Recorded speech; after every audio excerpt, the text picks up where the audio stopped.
Madam, can you hear me? Yes, madam. Madam, Yes. here Yes. is waiting. He wants Yes. to let you in. Okay. Yeah.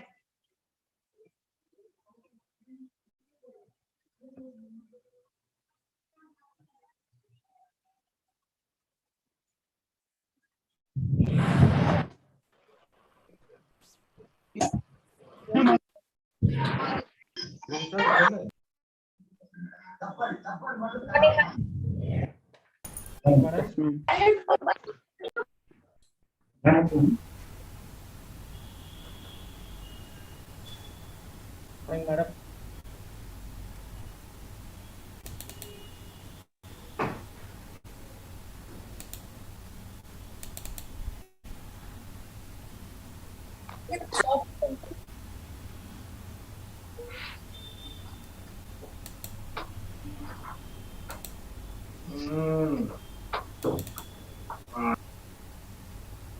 Morning, madam. Can you hear me, madam? Yes, sir. We can hear, sir. Okay.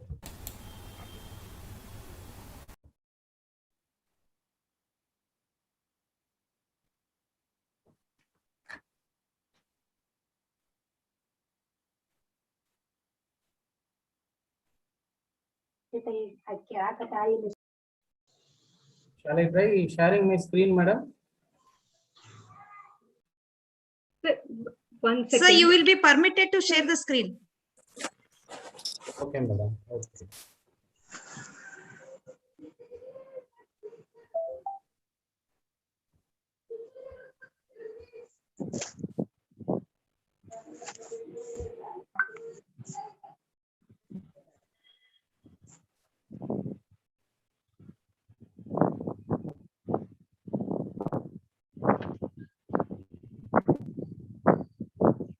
Eighty-seven number.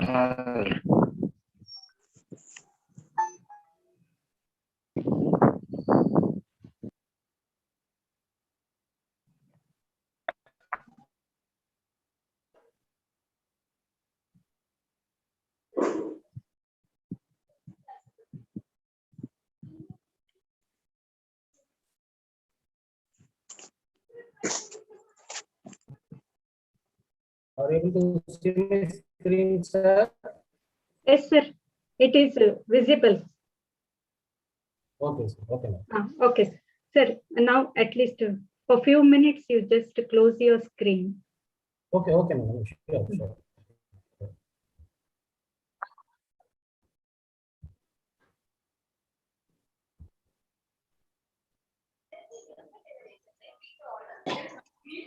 हमने करता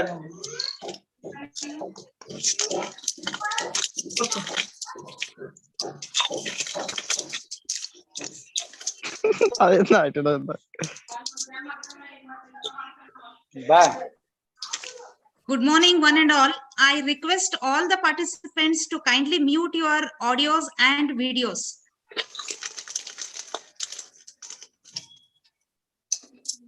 BB Aisha, please mute.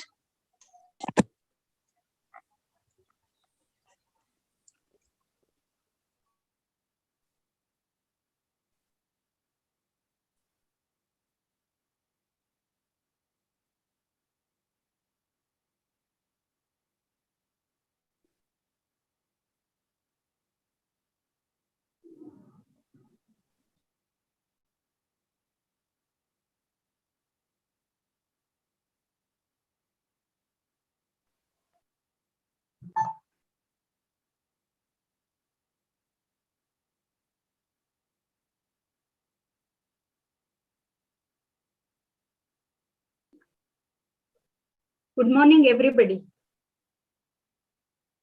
Without mathematics, there is nothing you can do. Everything around you is mathematics.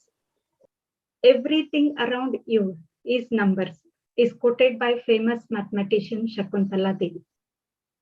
Hello, everyone, and welcome to today's national webinar entitled The Marvel of Mathematics, organized by Department of Mathematics, Haley Societies, JH College, Haveri. I, Geeta Mankne, would now would now like to invite our beloved principal, Dr. Sandhya Kulkarni, to welcome the resource person and the delegates. Madam, please.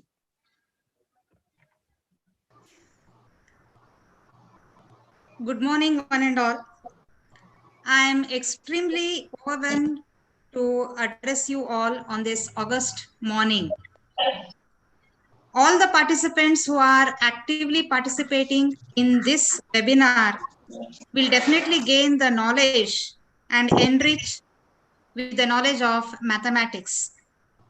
On behalf of KLE Societies, Gudlepa Hallikeri College, Haveri, I, on behalf of all my colleagues, wholeheartedly welcome the dynamic resource person, Dr. A. Praveen, Associate Professor from St. Joseph College, Tiruchinappalli, Tamil Nadu. He is always striving hard, working towards connecting young minds towards success and achievement. We are fortunate enough to have him as the resource person of this productive webinar, The Marvel of Mathematics. On behalf of all, I welcome you, sir.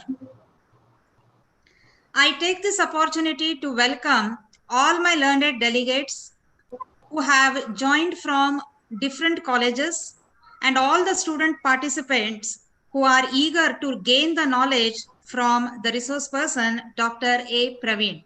Welcome one and all to this particular webinar. I feel honored to welcome all my colleagues, Dr. L.C. Kulkarni, the IQAC coordinator, Dr. Vasudev Nayak, NAC coordinator, organizing secretaries, Madam Geeta Mankni and Ashwini Hatikal for organizing such a mega event. I welcome all the delegates and all my colleagues who have joined their hands to make this webinar a grand success. Welcome one and all for this, and please try to cooperate by muting your audios and videos, and let us try to gain the knowledge, and I am sure that all the participants will be benefited by this webinar, and definitely you will have much to take home after attending this webinar. I hope you all will enjoy this session and take care of yourself and be safe. I wish you all the best in your future. Over to you, madam. Thank you. Thank you, madam.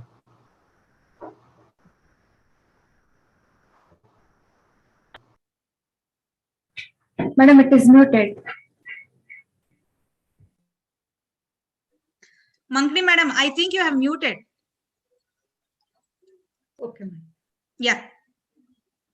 Thank you, madam. Now I invite Dr. Ashwini Hatikal, Assistant Professor, to introduce today's resource person, Dr. A. Praveen.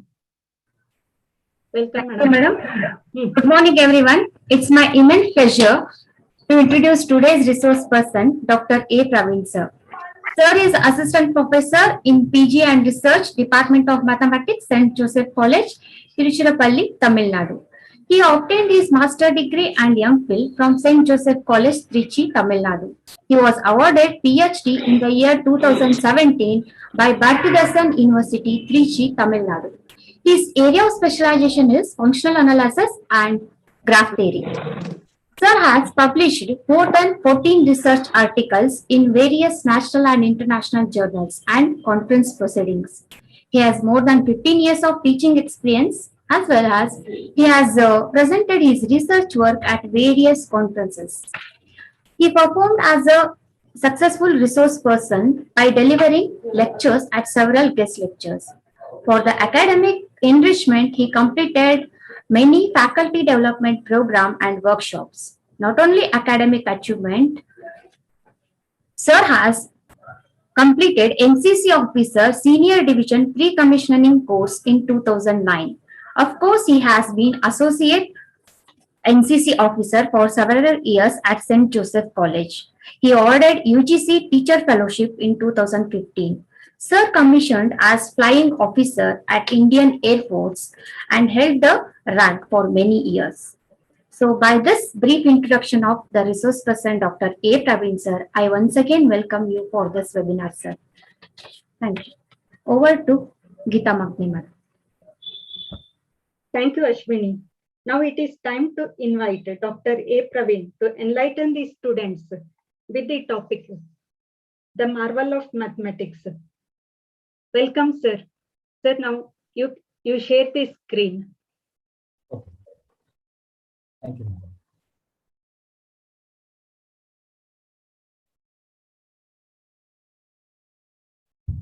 Respected Principal Dr. Sandhya Kulkarni, respected organizing secretaries, Dr. Geeta Mankani, the head of the Department of Mathematics, Dr. Ashwini,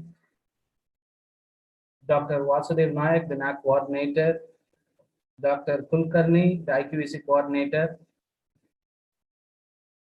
Good morning to one and all. Good morning to all the participants. Good morning, sir. Good morning. A special thanks to the KLE Society's management and to the college, Gudlapa Halikeri College, Haveri. So let me start with the presentation. In case if my audio is not audible, you can just unmute your mic and inform me so that I can arrange. Sir, we can hear, sir. Okay.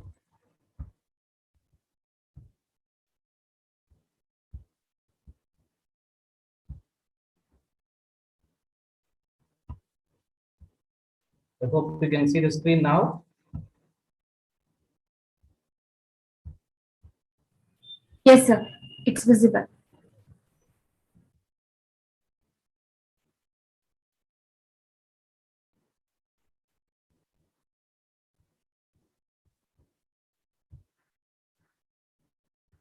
So let me start with something interesting.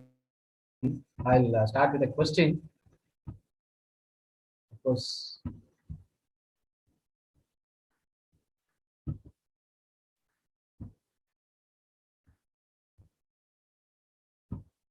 I'll start with some recreational part. I'll start with a question. Of course, you can take time to answer this question. Let me pose the first question. Throughout my topic, I can assure you that you will never feel bored. I have prepared many topics, but I don't know whether within the time frame I will be able to complete the entire lot. I prepared some 4 or 5 topics like the interesting applications of mathematics or the important applications of graph theory, especially, and the applications of operations research management. So these topics I have taken special importance, given special importance, and I have thrown light on Vedic mathematics, of course, an important branch of mathematics where you have some shortcuts and tricks and tips to easily do calculations like multiplication, divisions, etc. I have taken some examples where you can see the Vedic mathematics helps us a lot and creates interest in mathematics. And of course, I have prepared some topics in aptitude also, where of course aptitude is not a stranger to you. Definitely you would have come across numerical ability maybe during a course or somewhere you would have heard, especially those students who are preparing for the competitive examinations. But I have given an efficient way of how to approach problems in aptitude so that it not only create interests, but also helps us how we can use our mathematical brains to tackle the problems in an efficient and easy way. So first, let me start with a recreational part. A ball pen with refill costs rupees 11. The pen alone costs rupees 10 more than the refill. How much a refill alone cost? So there is a ball pen with refill. The ball pen along with the refill, it costs rupees 11. The pen alone, or in other words, the empty ball pen, of course, without the refill, the cost is rupees 10 more than the refill. Then what is the cost of the refill? If everybody knows the answer, you can just give me the answer now itself, or you can take some time. Let us come back a little later so that you can give a solution to this.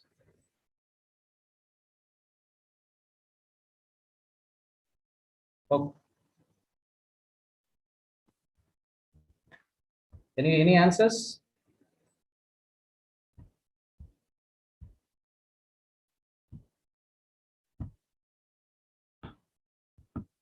Anybody who can give answer to the question? I think you have seen it.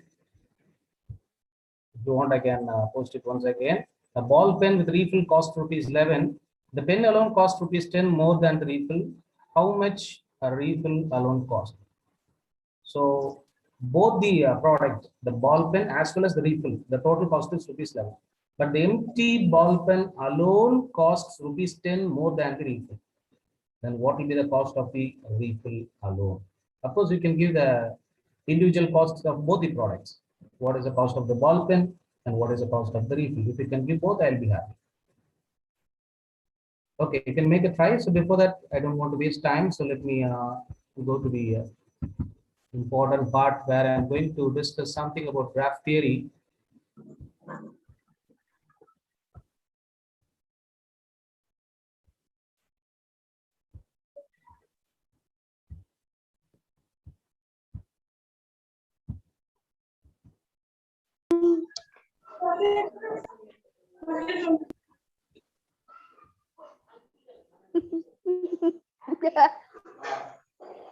Okay, so first let me start with graph theory. Graph theory is an important branch of mathematics which has a lot of applications in various areas of life. I'm not going to teach the nuances of graph theory, but I'm going to throw light on some. Yes, I'll throw some light on this some important topics in graph theory, which you'll find it very interesting. And of course, we will be amazed on seeing the applications of graph theory especially. So first, let me start with the origin of graph theory. Almost many of the branches of mathematics have interesting origin, and graph theory is subject one among that. The origin of the graph theory has its origin from the Königsberg Bridge problem. What you can see on the screen is a river, and the river has formed two islands. As you see on the figure.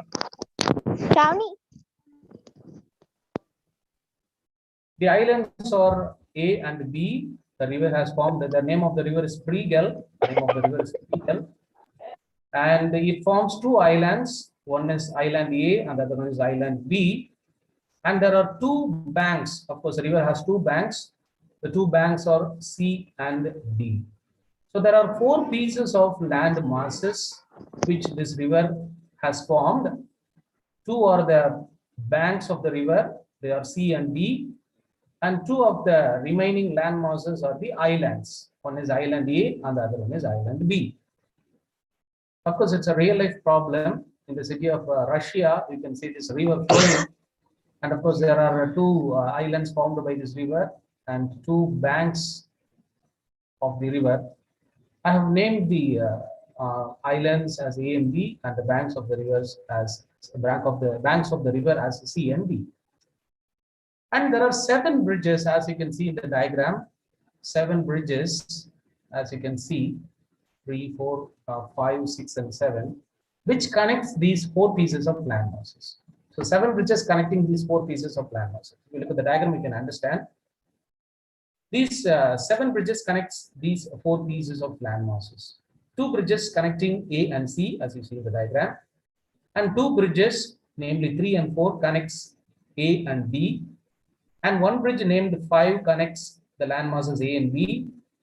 The bridge 6 connects the land masses B and C. The bridge 7 connects the land masses B and B. So 7 bridges connecting the 4 pieces of land masses. And there arose an interesting problem. What is that problem? The problem is you have to start from any one of the 4 pieces of land masses. And starting from any one of the 4 pieces of land masses, the problem is you have to walk across or stroll across all the 7 bridges exactly once and come back to the starting point. I repeat the statement of the problem.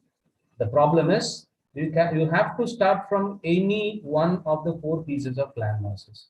That means you can start from either A or B or C or D. It's up to you. No matter wherever you start your walk, no matter where you start your strolling.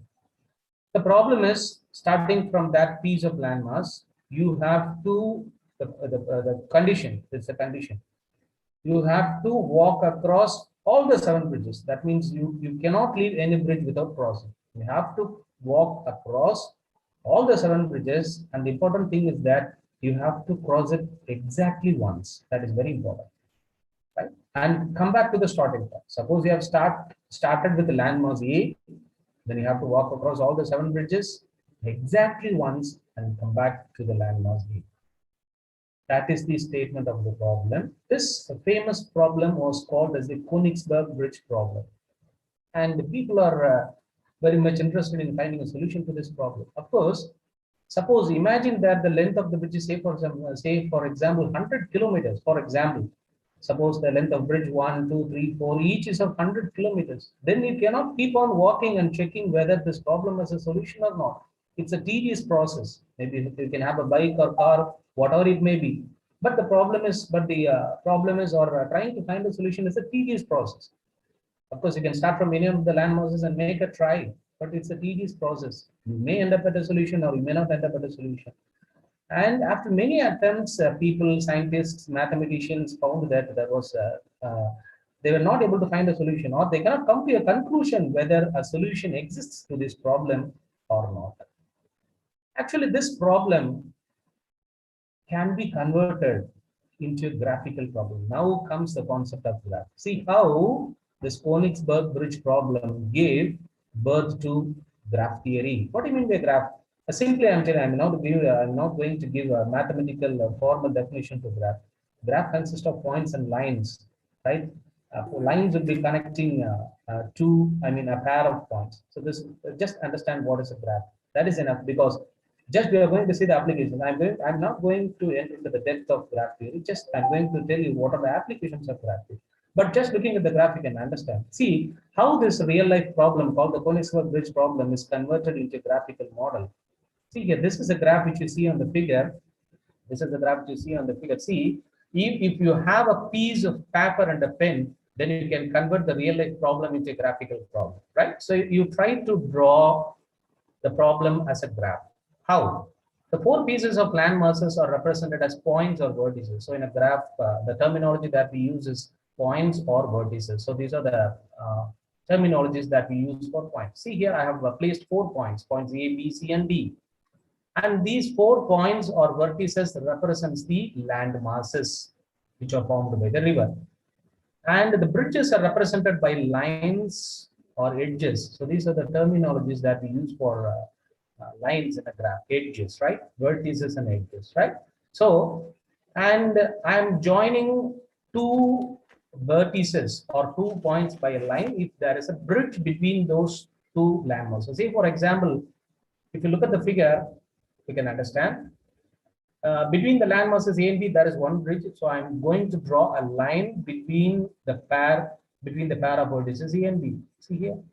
And I find that there are 2 bridges between the landmasses A and C. So I'm drawing 2 lines between the points A and C.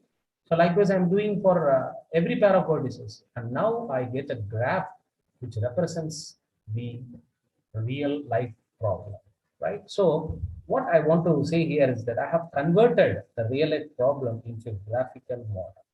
Now, what is a graphical problem? Of course, that's a real life problem, but how do you define the problem, the Königsberg Bridge problem, as a graphical problem? That is the important question next. See, the problem is you have to start from, I'm going to rephrase the real life problem or the Königsberg Bridge problem as a mathematical problem. Start from any one of the 4 points. And you have to traverse means you can walk, something like that. Traverse through all the lines or each of the lines exactly once and come back to the starting point. I repeat the graphical statement of the problem. Start from any one of the 4 points, A, B, C, or D. Traverse through all the edges or each of the edges exactly once and come back to the starting point. Now, if you have a piece of paper and a pen or a pencil, then you can try any number of times whether this problem has a solution or not, right? So if you have a piece of paper and pen, you can just make a try. But I think there is no need for that, because Euler, a famous mathematician who is also known as the father of graph theory, said that the Königsberg bridge problem does not have a solution, right? I repeat, Euler, the famous mathematician who is also called as the father of mathematics, said that this Königsberg bridge problem does not have a solution. The question is, why does the Königsberg bridge problem does not have a solution? Because the graph is not Eulerian, right? The graph is not Eulerian. Now, the question arises, what do you mean by Eulerian graph? What do you mean by Eulerian graph? I'm not going to give a very mathematical definition to an Eulerian graph. I'll give some simple examples so that you can understand what is a Eulerian graph, right? Let me give two examples of graphs so that you can understand what is the meaning of the. I'll take very simple examples. Suppose you consider this graph, right? Can you call this graph to be as an Eulerian graph, right? Oh, can you call this graph to be as Eulerian? The question is it Eulerian, right? How to check whether a graph is Eulerian? Very simple. You just examine the degree of the vertices. What do you mean by the degree of? See, I have three vertices. Suppose I name the vertices as normally the notations that we use for vertices is v suffix I. So I'll denote the vertices as v1, v2, and v3. What is the degree of the vertex v1? What is the degree of the notation is v of v1? Don't worry about the notation. Just listen how I'm defining these terminologies. The number of lines incident with that vertex, or the number of edges incident with that vertex. You find that there are two lines incident with this vertex. See here, 1, 2. So therefore, I can say that d of v1 is equal to 2. Likewise, what is the degree of the vertex 2? Right, v2. Again, that is 2 because I find that there are two lines which are incident with v2. Again, what about the degree of v3? Right, again it is 2. I find that each of the vertices in this graph is of even degree. 2 is even, right? Each of the vertices is of even degree. So therefore, this graph is Eulerian, right? So very simple concept to understand. A graph is said to be Eulerian if every vertex in the graph is of even degree. Then we can say that the graph is Eulerian, right? And if you want to say that the graph is not Eulerian, it is enough if you find one vertex whose degree is not even. I try to repeat. Of course, the negation of the statement of an Eulerian graph. A graph is said to be Eulerian if every vertex in the graph is of even degree. If you want to say that a graph is not Eulerian, then it is enough if you find one vertex in the graph which is not of even degree, or in other words, which is of odd degree. So let us check whether this graph, which represents the Königsberg bridge problem, is an Eulerian graph or not, right? If you look at the degrees of the vertices, say for example, suppose if I try to find what is the degree of the vertex A, I find that 1, 2, 3, 4, 5. 5 lines are incident with the vertex A. So d of A equal to 5. So it happens to be an odd number. So that means that the vertex of the degree A is not even. And without even checking the degree of the other vertices, I can say that this graph is not Eulerian. Because if you want to say that some graph is not Eulerian, it is enough if you find one vertex whose vertex is not of even degree. Of course, I have found a vertex A which is of odd degree. So therefore, I can conclude that this graph is not Eulerian. Of course, in this graph, you can find that every vertex B is also of odd degree. It is 3. The degree of the vertex B is 3. The degree of the vertex D is 3. The degree of the vertex C is again 3. So you can find that each vertex in this graph is of odd degree, or in other words, they are not even, right? So you must be very clear. If you want to say that the graph is Eulerian, then every vertex is of even degree. And if you want to say that the graph is not Eulerian, it is enough if you find one vertex which is not of even degree. So this graph is not Eulerian, and hence this graph does not have a solution. So that is what Euler proved, right? That is what Euler proved. So what does it actually mean? It's like a game, right? It's like if you take a piece of paper, right, and a pen, you try this. The problem is just an informal definition, or just an informal way of explaining that this graph is not Eulerian, right? The problem that I pose to you is, right, suppose you want to explain this problem to a person who does not know mathematics. Ask him to draw this graph with the help of a pen and the paper. Ask him to draw this graph. Suppose he keeps the pen on the paper, he should not lift his pen and try to draw this graph completely, the condition is that he should not retrace any of the lines. I repeat, if I place my pen on the paper, I should draw this graph completely. Suppose I start from this point and try to draw, say for example, and try to draw, right? Of course, I can try to draw like this. The condition is that I should not retrace any line and I should try to come back to the starting point. You can make a try. It is not possible to draw, I tell you, right? No matter how many times you try to draw, it is not possible for you to draw this graph. So that's why we say that it is not Eulian. Okay. So this is how the birth of graph theory happened, right? So that's what I've explained. And there is another one more important graph which is called as Hamiltonian graph. Hamiltonian graph. Again, it got its birth by means of a game which is called as Around the World game, a very interesting game. Look at this screen. Look at the screen. You can find that this game was a solid dodecahedron. A dodecahedron has 20 vertices and 12 pentagonal faces. The object of the game was to start from any one of the vertices and keep on moving from one vertex to another along a particular edge, with the condition that we have to get back to the starting vertex without visiting any intermediate vertex more than once. I try to understand what is the statement of the problem. See here, this graph has 20 vertices. 20 vertices and 12 pentagonal faces, right? It's how the structure of a dodecahedron looks like. The problem is you can start from any one of the vertices, right? It's your choice. Suppose I start from this vertex, then I can keep on moving from this vertex, for example, to this vertex. Of course, it's my choice, right? You keep on moving from vertices to vertices along a particular edge. No vertex should be repeated. That is very important, right? For example, just I'm giving an example. So this is how we can keep on moving, right? So this is the game. The problem is that you have to visit all the vertices, of course, exactly once. That is very important. And you have to come back to the starting point, right? I'm just making a try whether it is possible for me. Of course, a solution exists to this problem. See here. Just I'm making a try, and but interestingly, I got the solution also, right? I just made a trial, but I was able to come up with a solution. See here how beautifully I got a solution, right? You can see that none of the points, I think I've visited all the points. I visited all. See, I moved from this vertex to this vertex along this edge, and from this vertex to this vertex along this edge, and from here to here, and from here to here, and from here to here, and from here to here. See here, right? So this is how I made the movements, and each time I make a move, I find that I have not visited any vertex which I have already visited, right? And I'm ensuring that I come back to the starting vertex. So this is the problem, right?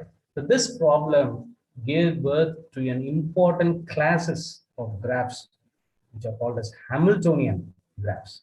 Of course, Hamiltonian was a great mathematician who found a solution to this problem. And of course, he gave a beautiful algorithm. Of course, without the algorithm, I have traced a path starting from a point, and then I have come back to the starting point. I think I have ensured that I have not violated the condition. See here, start from any one of the vertices and keep on moving from one vertex to another with the condition that we have to get back to the starting point. Yes, I have made it, and I have not visited any intermediate vertex more than once. Yes, of course, made it. Of course, you can have a different solution. That doesn't matter. This problem does not have a unique solution. It has many different solutions. You can start from any one of the vertices. It's up to you. There is no condition that you have to start from a particular. You can start from, it's your choice, and you can move across any edge, right? Suppose I start from here. Suppose I start from this vertex. Say for example, I have a choice. Either I can move in this way or I can move in this way, right? It's up to me, right? It's up to you. The choice is yours. And whenever you are at a vertex, suppose I'm at this vertex, I have a choice. Suppose I'm here. Then I can either move to the left of that vertex, or I can move to the right of my vertex, right of that vertex. I have two edges. Whenever I'm at a vertex, I have two choices. Either I can move to the left, I can choose the edge to the left of that vertex at which I am at present, or I can move to the right of the vertex, or I can select the edge which is to the right of that vertex, and I can move along the edge and reach the next vertex, right? So these are the two choices that I have whenever I arrive. You can see at any vertex. Suppose I move to this vertex, again I have a choice. I have two choices. See, from reaching from this vertex to this vertex, I have two choices. Either I can move to this way or to this way, right? If you move to this way, then the problem will not be over, right? I hope you understand, right?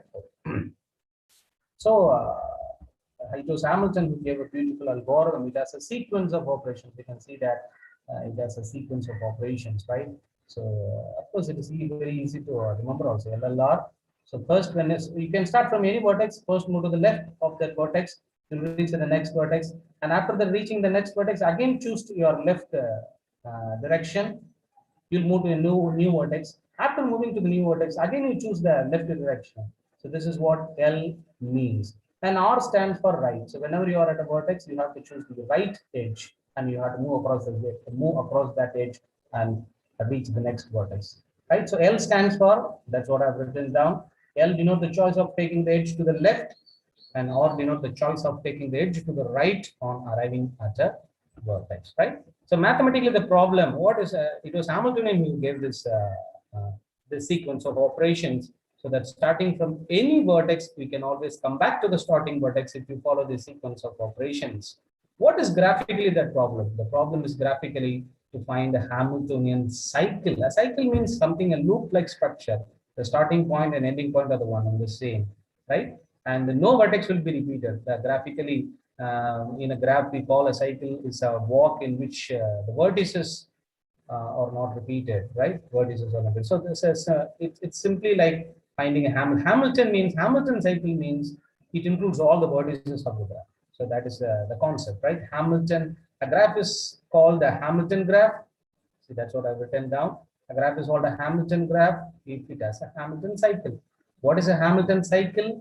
A Hamilton cycle is a cycle in a graph which includes all the vertices of the graph. So that's what we have done here. If you look at the diagram again, I've started from this point, and I've come back to the starting point. See here. I hope you can see my screen. Is there any problem? Students? No, No, sir, it sir. is visible. Okay. So starting from this point, I'm seeing that I'm visiting each of the vertices. Of course, I have made sure that I have visited all the vertices, and of course, they are not repeated. No vertex is visited more than once, and I come back to the same vertex. So I have constructed a cycle, and the cycle is called as a Hamiltonian cycle because I have visited all the vertices, each of the vertices, right? So such a graph which has a Hamiltonian cycle is called as a Hamiltonian graph, right? So can you give some examples of a graph? Maybe you may wonder, are there graphs which are not Hamiltonian? Is the next question, right? So yeah, of course, you can have examples where we can find that graphs which are not Hamiltonian. Let me give an example, example of a graph which is not Hamiltonian. A very simple example. So this graph is non-Hamiltonian. This graph is not Hamiltonian, right? That means you have to construct a cycle. You can start from any vertex, and you have to come back to the same vertex after visiting each of the vertices exactly once, right? So that means you have to construct a Hamiltonian cycle. Can you do that in this graph? No, it is not possible. Starting from any vertex, you cannot. Suppose I start with this vertex. Say, for example, suppose I start from this vertex. Then from this vertex, suppose I'm moving here. Then I can move to this vertex, right? Then I can come to this vertex. After coming to this vertex, the only choice is that I can move to this vertex. But this vertex is already visited. So that means it is not possible to proceed further to reach the starting point, right? So therefore, this graph is. Of course, you can try other ways also, but this is a vertex which creates a problem to us because we cannot construct a cycle. So therefore, this graph is non-Hamiltonian, right? So again, a beautiful game which gave birth to an important concept in graph theory, which is called as the Hamiltonian graph, right? This is a diagram of this example. And now I'm going to give another application of beautiful application of graph theory, the concept of independent sets. When you say that a set of vertices is independent, right? So let me give some examples so that you can understand.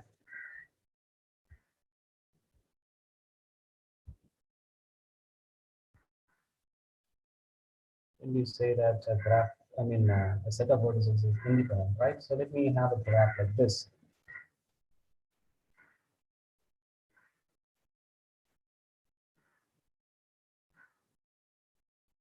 Right, suppose I'm using a pen tablet, the lines may not be exactly straight. Okay. So imagine that this is a graph. Take this example. Can you take any graph? That's not a problem at all. So I named the vertices also. Let me give names to those vertices. Maybe 1, maybe 2, maybe 3, maybe 4, maybe 5, maybe 6, maybe 7. So I have a set of 8 vertices. Now I'm trying to define a subset of vertices which are said to be independent. So suppose I'm taking the set of vertices. See, for example, V1, right? V3, V5. Suppose I take this set of vertices, right? So see here, I'm selecting the vertex V1. I'm selecting the vertex V1, right? After selecting the vertex V1, see here, next I'm selecting the vertex V3. Right? Selecting the vertex V5, selecting the vertex V7. Can I call this set of vertices to be independent? The concept that I'm going to define here is independent, right? You may wonder why I'm defining this independent sets. To shortly understand the importance or the very interesting application of independent sets, right? In real life application. That we shall see a little later. But as of now, how do you define an independent set of vertices? See here. In this set, suppose I call this set to be as capital S. Can I call capital S to be an independent set of vertices?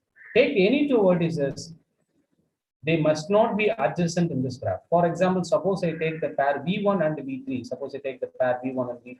Look at the pair V1 and V3, they are not adjacent. When we say that two vertices or 2 points are adjacent, if there is a line joining these two vertices, then we say that the vertices are adjacent. For example, V1 and V2 are adjacent. For example, V1 and V4 are adjacent. I can say that V2 and V7 are adjacent. I can say that V4 and V7 are adjacent. V5, V8 are adjacent. V3, V8 are adjacent. V5, V6 are adjacent. So two vertices are said to be adjacent if there is an edge joining that pair of vertices. Now look at this set of vertices. It has an interesting property that if you take any pair of vertices, they are not adjacent in this graph. For example, suppose I take V1 and V3. They are not adjacent because there is no edge joining V1 and V3. So I can say that this pair of vertices are not adjacent, right? Similarly, if you take V1 and V5, of course, again I can find that they are not adjacent. See here, V1 and V5, there is no such line. So therefore, they are not adjacent. Take V1 and V7, they are not adjacent. Take V3 and V5, they are not adjacent. Take V3 and V7, they are not adjacent. Take V5 and V7, they are not adjacent. So if you take any pair of vertices in a subset of vertices, if you find that they are not adjacent in a given graph, then we can say that the set of vertices is an independent set of vertices. Independent set of, I think it is highly enough if you understand this concept. But where does this problem has a real life application, right? A real life application, right? So actually, the problem is the real life problem is the storage problem, which we call it the storage problem. What do you mean by storage problem? Suppose maybe the chemistry students may understand a little more, but I think it's not difficult for us also to understand. What do you mean by an incompatible chemicals? Incompatible chemicals. Incompatible chemicals or chemicals which are not compatible, right? Which are not compatible. That means, suppose you have chemical A and chemical B. We say that these chemicals are incompatible.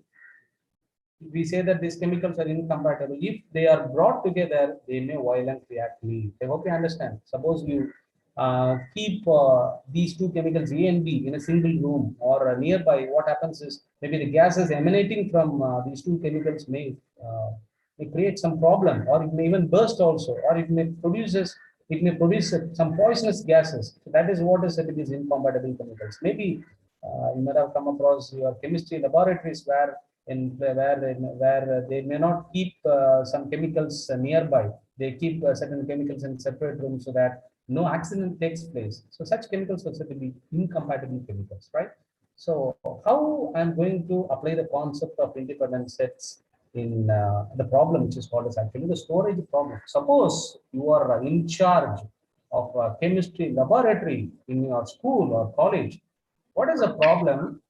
The school is per se, for example, the school is purchasing certain chemicals, and they are asking you to store these chemicals, right? As the in charge of the chemistry laboratory, you must be aware that certain chemicals are incompatible. So you must ensure that, say for example, suppose A and B are incompatible, then you must ensure that they are not kept in the same room. A has to be kept in a separate room and B has to be kept in a separate room, right? So that you have to keep in mind. The problem is you have to store all the chemicals in such a way that no accident takes place, right?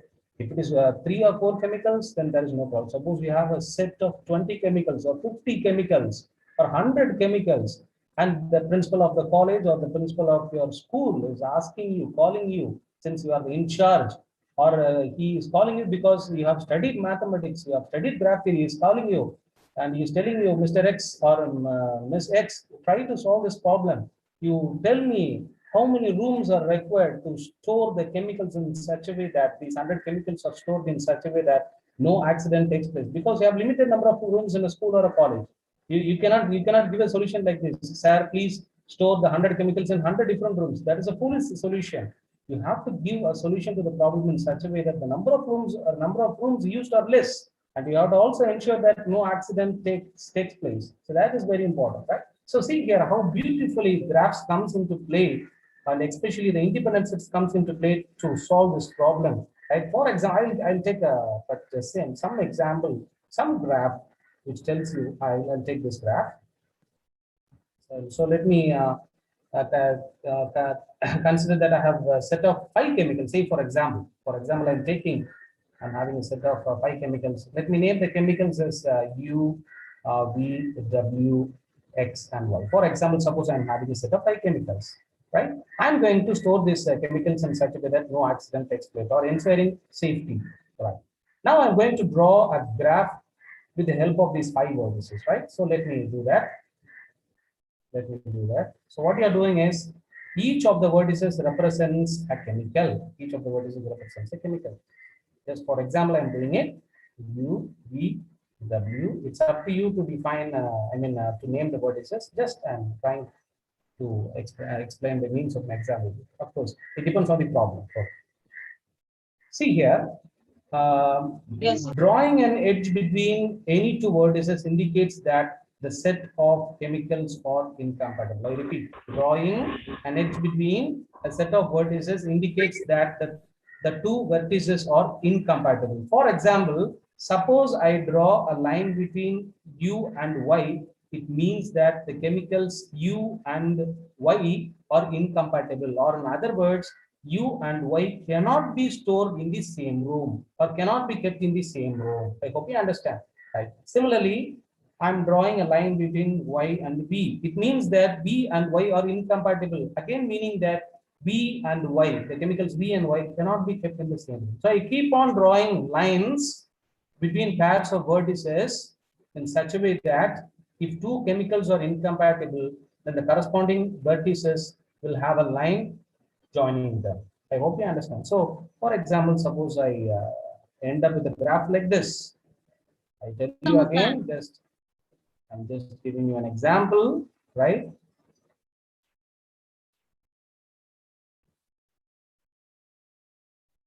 Right. See here.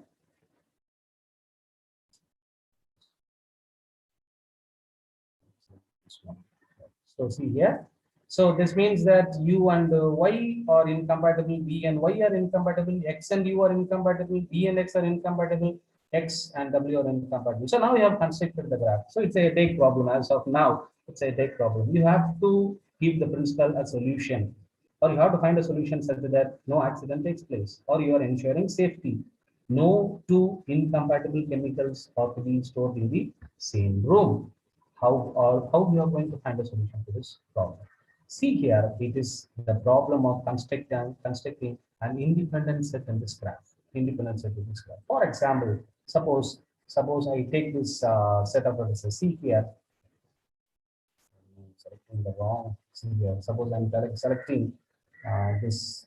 Suppose I'm starting with the vertex X. I'm starting with the vertex X. I cannot select what. See, I'm trying to construct. I told you that I'm going to construct an independent set of vertices. See here, independent set. Suppose I'm choosing the vertex X. Can I choose the vertex V? No, because X and V are adjacent to each other. W is also adjacent to X, so I cannot select W also. U, again, U cannot be selected because X and U are adjacent. Of course, I can select Y because X and Y are not adjacent to each other. So in this set, I can place Y. I cannot place the remaining three vertices. I can place Y, U cannot be placed in this set, V cannot be placed in this set, W cannot be placed in this set because each of the vertices U, V, and W are adjacent to X. The only vertex which I can place in this set is Y. So this is a set. Now, can I call this as an independent set of vertices?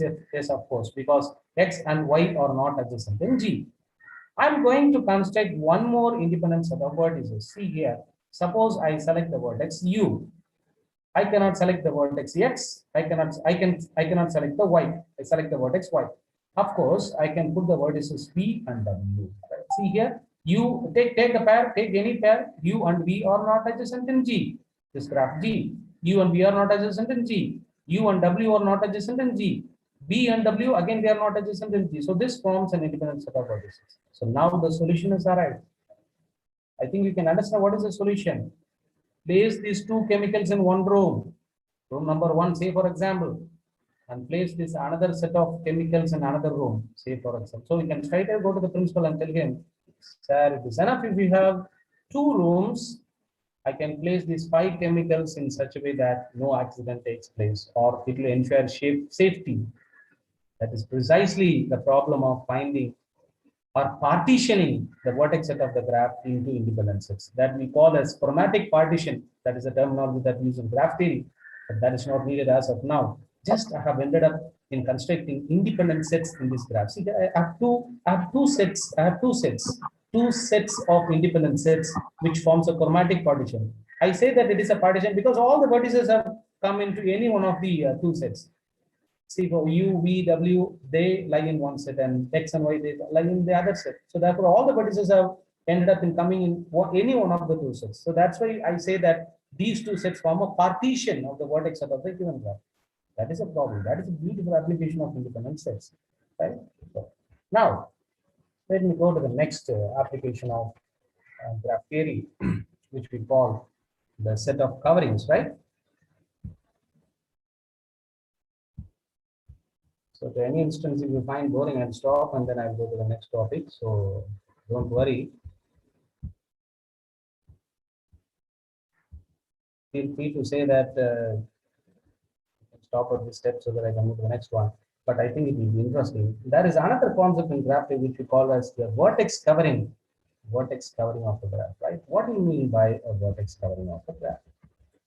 Again, a very interesting concept, Just I'm not going to give you the definitions, but let me tell you what I mean by covering, a very interesting concept, which also has a beautiful application, a real life application. I'll tell you very interesting, right? Suppose you take this graph, right? You take this graph. It's a special type of graph which we call as a wheel, right? Which we call as a wheel. Again, I cannot draw the line straight because I'm using pen tablet. So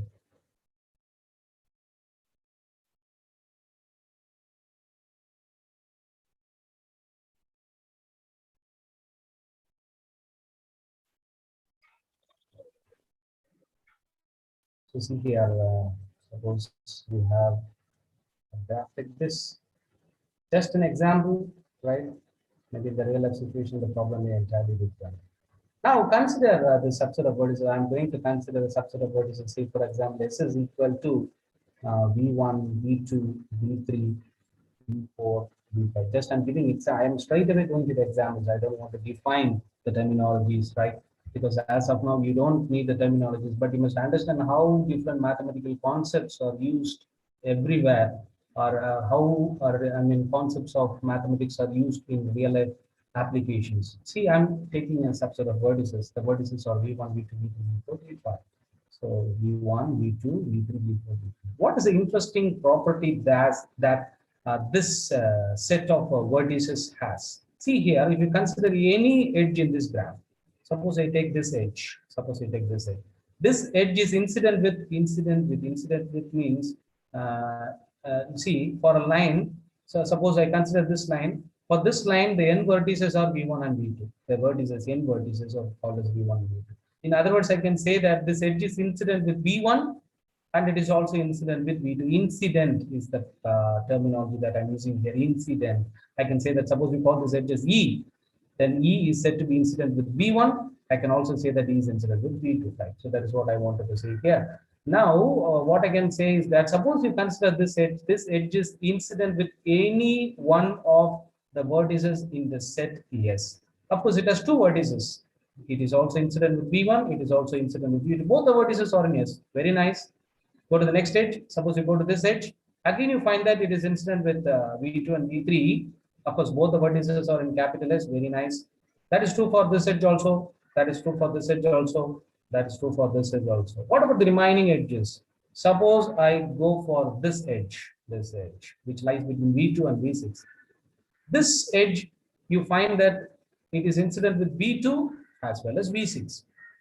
This edge is incident with V2 as well as V6. Of course, V6 is not in capital S. That's not a problem. But we have the other n vertex V2, which is in capital S. So, one of the vertices with which this edge is incident lies in capital S. And that is true for this edge also. If you take this edge which lies between V6 and V3, one of the n vertices V3 is in capital S.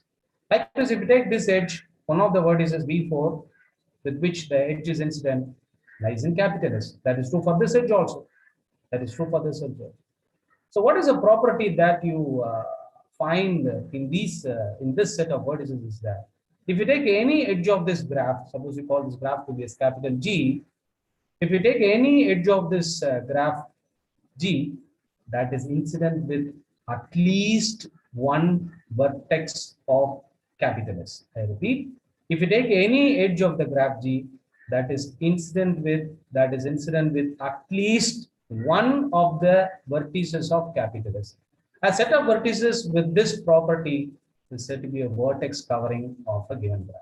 It's said to be a vertex covering of a given graph. A very beautiful definition, right? A very beautiful definition. A covering of a graph, vertex covering. So with vertices, you are covering the edges. That is what it means. With a set of vertices, with this set of vertices V1, V2, V3, V4, V5, you are able to cover every edge of the graph.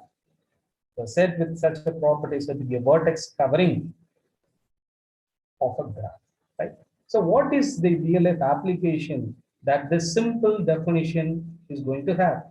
That is the surprising thing, right? So it will be very interesting if you try to find, right? If you try to find, I'll tell you what is interesting application, right? So let me consider this the same set of vertices V1, V2, V3, V4, V5. I told you that this is a covering of G. What is the application that this this set of vertices has, right? So imagine that there is an office, right, located at V6, right? There is a head office. Say, for example, this is the head office at which head office V6 is where the head office is, right? And V1, V2, V3, V4, V5, V6 are branches, right? I hope you understand. You are drawing a network. V6 is the place where the head office is located, and V1, V2, V3, V4, V5 are the places where the branches of the office or some office, right? Or maybe your university campus. That campus is at V6, and the different branches, different campuses, off campuses, are located at V1, V2, V4, V5, V6, right? Maybe nearby, right? And from V6, you can straight away go to V2, you can straight away go to V1, you can straight away go to V3, V4. See here, from V6, you can visit any of the vertices, right? And say, for example, from V2, you can go to V1, V6, and V3 straight away. And if you want to move to V4, of course, there are different ways. From V2, you can go to V3 and then V4. From V2, you can go to V6 and then from V6 to V4. Of course, there are different ways of course, from starting from any vertex, you can always visit any other vertex. That is not the problem now.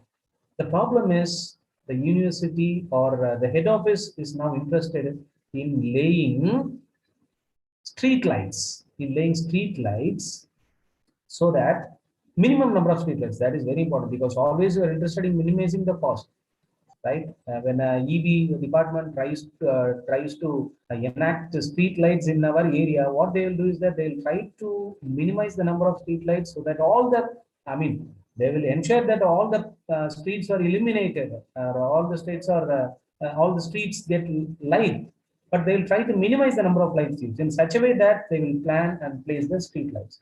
It's like a similar problem, right? Now, suppose, for example, if I place a street light at V2, say for example, I'm placing a, of course, the street lights can be placed at any one of the points. Suppose I'm placing it at V2. It means that it will light, or it will give light to the 3 lanes, this lane, and this lane, because these 3 lines are incident with V2.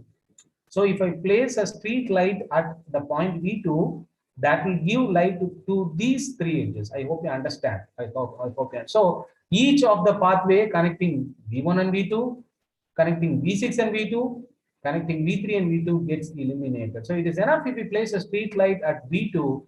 What happens is each of these pathways, that is the pathways between V2 and V1, between V2 and V6, between V2 and V3 gets illuminated. I hope you understand. Suppose I am placing a street light at V5.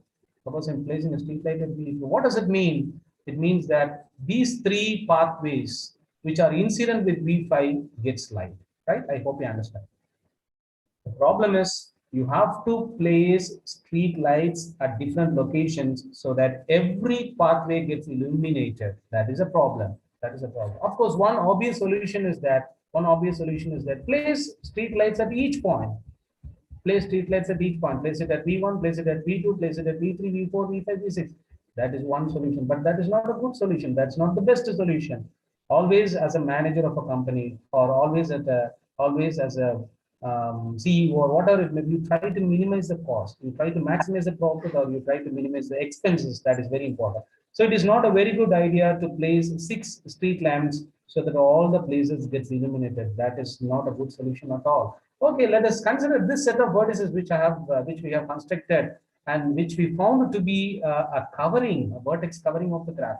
Can you find, or can you get a solution to this problem? What is the problem? Laying street lamps so that the entire network gets connected, or the entire pathway, or each pathway in the entire network gets light. Suppose I place the light at V1, right? I'm placing a light at V1. I'm placing a light at V2. I'm placing a light at V3.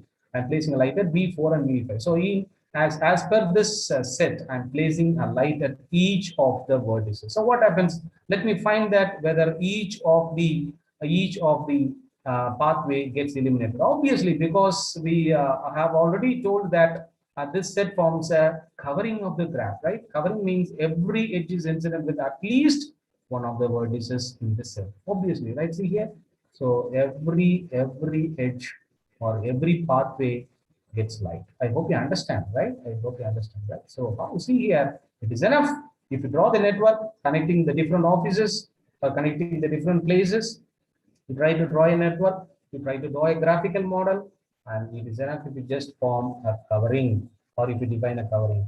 But I have told you that minimum is very important, right? Minimum is very important. Again, you have to find whether 5 is needed, or a fewer number of street lights is enough to cover the entire lot. The question is the next interesting thing, right? So let me try to find if there is any possibility of having fewer than 5 vertices, or covering which has a fewer number of vertices. See here, suppose I'm taking, let me take another example. For example, suppose I take S dash to be as V1, V3, V4, and V6. Suppose I take this set of 4 vertices. Let me try to find whether the set of 4 vertices will be a covering, because that is the problem. The problem, the real life problem of placing street lights in such a way that each path gets illuminated is the graphical problem is finding a minimum covering. What do you mean by minimum covering? A covering with minimum number of vertices. Okay, let me try to find whether, because in the previous set I had 5 vertices. Now this set has only 4 vertices, but I'll try to find whether this set satisfies the condition. That is very important, right? So I'm first V1. So I'm selecting this vertex V1, right? So here I'm placing a street lamp, right? So V1 and the V3. So here I'm placing a street lamp. Then at V4, I'm placing a street lamp. Then at V6, I'm placing a street lamp, right? So placing at these 4 locations, will it eliminate the will it ensure that each of the pathway in the entire network gets eliminated? That's what we are going to see next. Yes, that we are going to find, right? See here, for example, I start with this edge. I'll start with this edge. This edge is incident with V1, so this gets eliminated. Of course, each of the edges, see here, I can put it because V6, I have placed a street lamp. So each of the edges incident with the V6 gets eliminated. So that means that each of these pathways gets eliminated. When I come to this edge, I find that it is incident with V1, so therefore this pathway gets eliminated. Likewise, this pathway gets eliminated because incident with V3. This pathway gets eliminated because incident with both V3 and V4, no problem. Let me take this edge. This is incident with V4, so therefore it gets eliminated. And that is true for this edge also because that is incident with V1. Now I find that this set of 4 edges is highly enough. This set of 4 edges is highly enough so that the real life problem has a beautiful solution that if you have a set of 4 lamps, you can eliminate the entire path. So that is how the concept of vertex coloring comes into play. A very, very beautiful example, right? An application of colorings in real life problem, right? So let me start with another interesting application of graph theory, which is called as vertex colorings, a very interesting property. So let me tell you what I mean by vertex coloring of a graph. What do you mean? Giving colors to vertices, that's it, very simple. Giving colors to vertices, right? So let me take a very simple graph.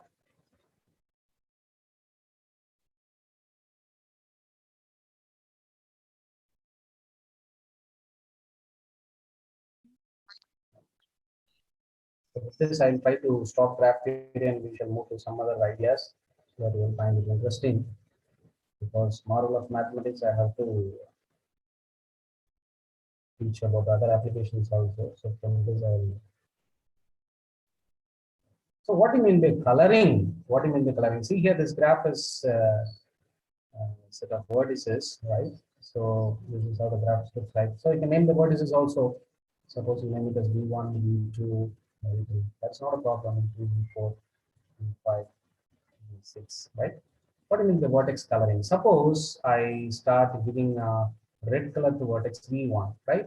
Coloring the vertices, that's it. Vertex coloring means coloring the vertices. Suppose I start with coloring the vertex V1 with R. I cannot give the red color to the vertex V2. I cannot give the red color to the vertex V3. I cannot give red color to the vertex V5. And I cannot give the red color to the vertex V6. Because I find that V2 is adjacent with V1. V3 is adjacent with V1. V5 is adjacent with V1. V6 is adjacent with V1, right? But I can give the color red to the vertex V4. I hope you understand, right? I give colors to vertices which are not adjacent to each other, same color, or can be given to V4 also, but it cannot be given to V2, it cannot be given to V3, it cannot be given to V5, and it cannot be given to V6. Okay, right. Now I go for the next color because with red color, if I give the red color to V1, and the only vertex to which I can give the red color is to the vertex V4, and none of the vertices V2, V3, V5, V6 can be given the same color. So I go for the next vertex. Suppose I start with green color and I try to color the vertex V2. V3 cannot be given green color because V2 and V3 are adjacent to each other. Can I give a color green to the vertex V5? Obviously, you can give because V2 and V5 are not adjacent to each other, right? So I can give the color green to the vertex V5. Can I give the same color green to the vertex V6? Of course, V2 and V6 are not adjacent, but I find that V5 and V6 are adjacent. V5 is already colored with green color, so I cannot give green color to V6. So I have to go for a new different color, right? Say for example, suppose I'm going to give a pink color, right, or orange, right? Suppose I'm starting to give orange color to the vertex V3, and of course I can give orange color to vertex V6 also because V3 and V6 are not adjacent to each other. So this process of coloring the vertices in a graph in such a way that no two adjacent vertices receives the same color is called as a proper vertex color. It's called as a proper vertex color. I hope you understand, right? I repeat, giving coloring to the vertices, in such a way that no two adjacent vertices receive the same color, is said to be a proper vertex coloring of the given. Suppose you call this graph to be a G, then this way of coloring the graph is said to be a proper vertex coloring. Suppose I have used three colors. Right? What are the three colors? Red, green, and orange. And what are the vertices that receives red color? The vertices that receives red color are V1, V4. And what are the vertices that receives green color? The vertices are V2 and V5. And what are the vertices that receives orange color? They are V3 and V6. Again, it has a beautiful application. Again, I go back to the storage problem. Right? Again, I go back to the storage problem. See here, suppose this is a graph which represents a set of chemicals. Say, for example, there are 6 chemicals, V1, V2, V3, V4, V5, V6. And an edge between two chemicals indicate that set of vertices are incompatible. Say, for example, there is an edge between V1 and V2. That means V1 and V2 are incompatible chemicals. V1 and V3 are incompatible chemicals. V1 and V5 are incompatible chemicals. V1 and V6 are incompatible. That means you cannot store V1. You cannot store V1 with V2, V3, V5, and V6. Can I store V4 with V1? Yes, of course you can do, because V1 and V4 are not adjacent. That means they are compatible. So therefore, I can place V1 and V4 in the same row. Next, I go to V2. V1, V3 cannot be stored along with V2. Can I store V4? Or sorry, V4 is already stored. Can I store V5? Yes, of course you can do. That's what I have put here. But can I store V6? No, because I have chosen V2 first. Next, V5, because V2 and V5 are not adjacent. That means they are compatible. Can I go for V6? No, because V5 is already there. V5 and V6 are incompatible. So I cannot place V6 in the same room where V5 is placed. So therefore, this set, again, V2, V5, that forms a separate set of chemicals. Next, V3, V6 again. So now what is this actually? You need 3 rooms to store the 6 chemicals. I think how beautifully the concept of vertex coloring comes into play. Of course, it is similar to that of the problem of independence, the application of independence. So here also, it is enough if you find the minimum number of colors required to give a proper coloring to the vertices of the graph. So the storage problem can be seen as the graphical problem of coloring or properly coloring the vertices of the graph of the given graph. That's it. Or coloring the vertices of a graph in such a way that no two adjacent vertices receive the same color. And the minimum colors gives you the minimum number of rooms required. So in this case, the minimum number of rooms required is 3. The example which you already discussed, see here, it is enough if you have 2 rooms. See here, R1 and R2, R1 and R2. For the vertices in the set X and Y, you can give the same color, is it not? For X and Y, you can give the same color. See here, X and Y can be given the same color. X and Y can be given the same color, pink color.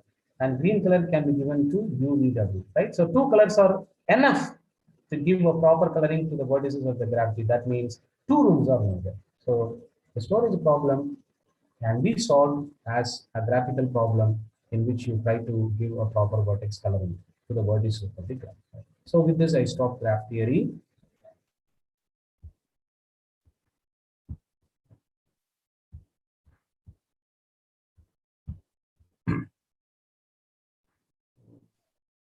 I don't know whether I will be able to complete OR, but I'll throw something light, some light on.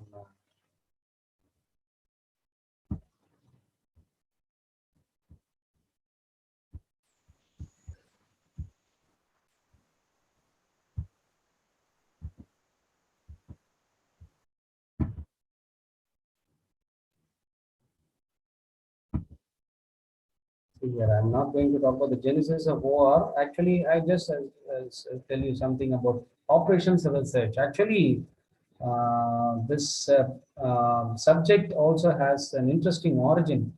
Its origin is during the Second World War. It has its origin during the Second World War. See here, you can just have a glance on the screen. The subject emerged from the war field.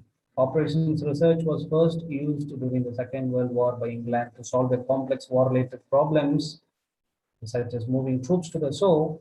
It's like planning, or it's like developing strategies to win a game or to win a battle, something that very simple, operations, right? Planning and executing, or how planning, how to manage the resources available. That is the core of operations research. How are you, see here, that's what, see here, how you are managing the resources. Suppose we see as of our country, we have Air Force, we have Navy, we have military troops. How we are going to manage these three resources? Suppose we are going to have a war with any of the countries, then how we are going to manage the resources available so that we win the game, or we efficiently fight in the battlefield. That is nothing but operations research. How do you plan? How do you manage the resources? Planning efficiently so that we get the optimum result. That is what is simply about operations research.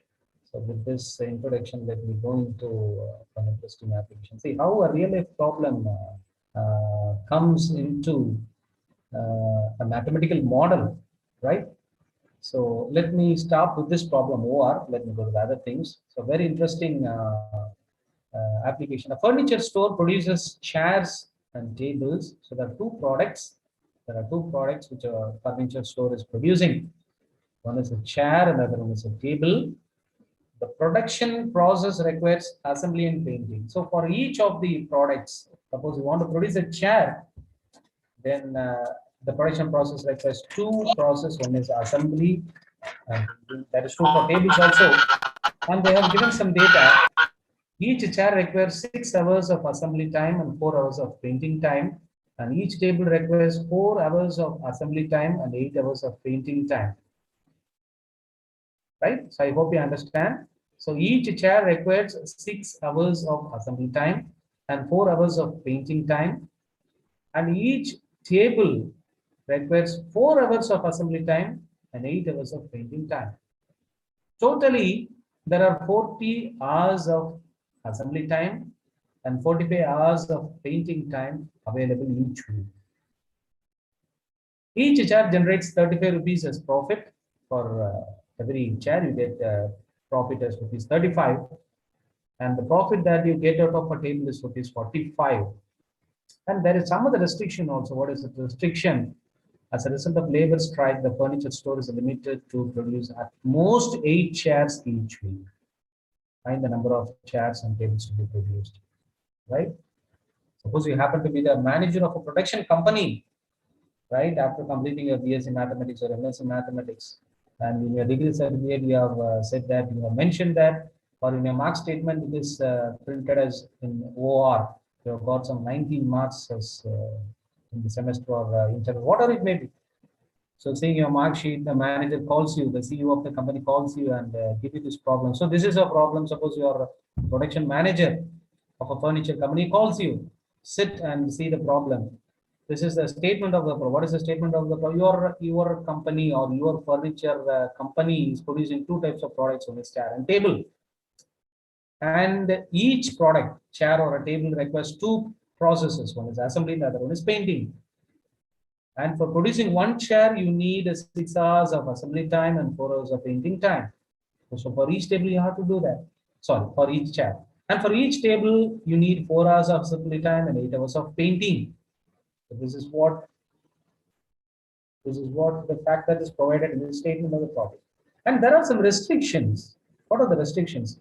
The manager tells that, see, for 1 week, only 40 hours are available for us, because more than 40 hours the machine may not work, for example.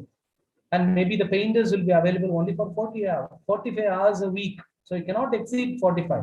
Whatever may be the number of chairs or whatever may be the number of tables that you produce, it is restricted to the given time limits. You cannot go for more than 40 hours of assembly time, and you cannot go for more than 45 hours of painting time per week. And something has given to the profit also. Each chair gives you 35 rupees as profit, and each table gives you 45 rupees as profit. So as a production manager, what will be in your mind? What will be your CEO telling you? You have to try to maximize the profit always, because as a company, as the owner of the company, the owner of the company will be always looking into maximizing the profit. That is very important. Whatever restrictions are there. What are the restrictions here? 40 hours of assembly time only available, 40 hours of painting time only available. And you need the requirements also, 6 hours of assembly time and 4 hours of painting per chair, and 4 hours of assembly and 8 hours of painting per table. These are the restrictions. And see here, at most 8 chairs can be produced. So these are the restrictions. What are the requirements? What are the restrictions? And what is the profit for each product? With this data, how to formulate a solution to this problem so that the profit is maximized. The profit is maximized, right? So that is a beautiful problem, right? So I don't know whether I have time to explain it to you because it needs some beautiful explanations. Let me make a try. See here.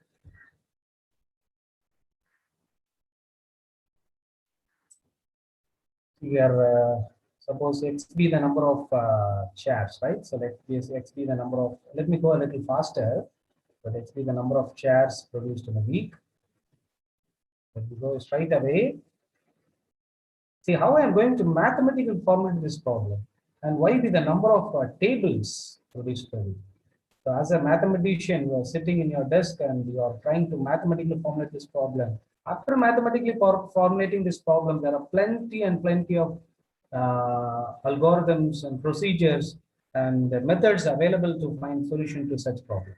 So let X be the number of chairs produced in a week. This is what you have to find. What is X and what is Y, right? So that your profit is maximized. So what is your objective actually? See the what is the, just look at the problem. The problem is, see, each table gives you, or each chair gives you, let me minimize it. Each chair generates rupees 35 as profit, and each table gives you rupees 45 as profit. So what will be your objective? Your objective will be to maximize the profit. So maximize. So for one chair, the profit is 35 rupees. So for X chairs, the profit will be 35X. I hope you understand. For one chair, the profit is rupees 35. So for 30, so for X chairs, because X is the number of chairs that you are producing in a week. So the total profit that you are going to make out of X chairs is 35 into X. Plus, and of course, you are producing Y chairs also, Y tables also in a week. Each table gives you 45 rupees as profit, right? So Y tables will give you 45 times Y as profit, right? So the total profit that you get out of producing X chairs and Y tables is 35X plus 45Y. So your objective is to maximize 35X plus 45Y. So this is what is called as the objective function. That is the terminology that we use in this mathematical formulation, objective function. And what are the constraint equations? Because there are some constraints. Right? What are the constraints? Assembly time is a constraint and painting time is the constraint. Look at the first constraint, right? What is the first constraint? So let me go for the assembly time. Chair requires 6 hours of assembly time. So X chair will require 6X hours of assembly time.